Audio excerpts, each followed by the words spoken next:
సర్వపాపపరిహారం కోసం రక్తప్రోక్షణం అవశ్యమని, సర్వపాపపరిహారం కోసం రక్తప్రోక్షణం అవశ్యమని, మనుషులలో ఎవరు పలికి పనికి రారని, పరమాత్ముడే బలి అయి తిరిగి లేవాలని ఆర్య ఋషులు పలికిన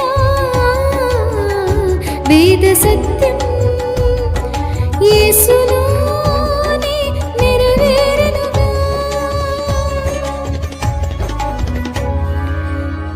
సర్వపాప పరిహరో రక్తప్రోక్షణమవశ్యం, తద్రక్తం పరమాత్మేన